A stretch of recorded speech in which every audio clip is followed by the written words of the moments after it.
आज भर्तरी जी ने मन को खोजा, मन की बात कि ये क्या चाहता है। सुंदर स्त्री का भोग ऐलान कर दिया कि विश्व की कोई सुंदरी मैं उसे वर्ण करना चाहता हूँ, मेरे सामने आए।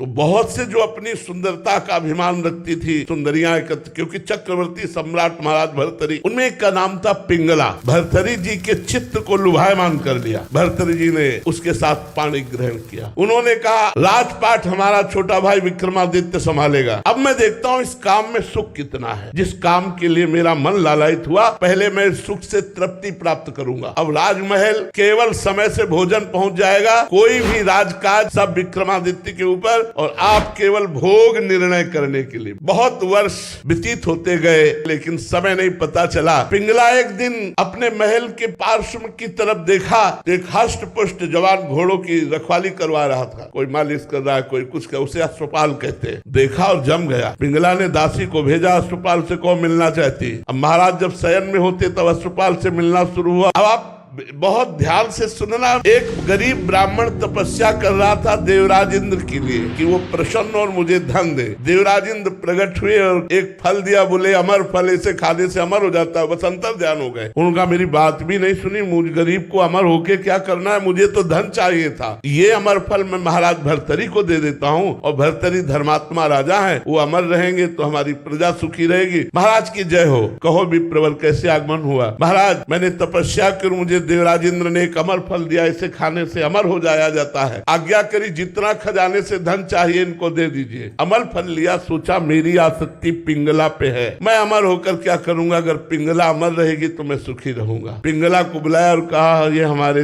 देश के विप्र की तपस्या का फल है, आप इसे पा लीजिए, अमर हो जाएंगे। पिंगला ने सोचा मैं अमर होकर क्या करूंगी, यदि अश्वपाल जीवित रहा, अमर रहा तो मुझे सुख मिलता रहेगा। उसने अश्वपाल को दे दिया। अश्वपाल का संबंध था राजा की नर्तकी से। उन्होंने सोचा अगर ये नर्तकी जीवित रही, अमर रही, तो मैं सुखी बना रहूंगा। उन्होंने नर्तकी को दे दिया। नर्तकी ने विचार किया मैं जिस राजा के दरबार की नर्तकी, वो राजा अमर हो तो अच्छा है। वो अमर फल फिर भर्तरी जी के पास पहुंच गया। भर्तरी जी महाराज के पास जब अमर फल पहुंचा तो उन्होंने वैश्या से कहा क्योरी विप्र अमर फल लाया तो समझ में आया तपस्या करके लाया, तू कहां से लाई। अब वो तो कांप गई। तो उनका महाराज आपके महल के पीछे जो अश्वपाल ने मुझे दिया। जाओ। अश्वपाल को बुलाया सभा में और कहा बोल ये अमर फल कहाँ से मिला। होश उड़ गए। महाराज जीवन दान हो तो सत्य बोलूं। हाँ जाओ, माफ किया। महाराज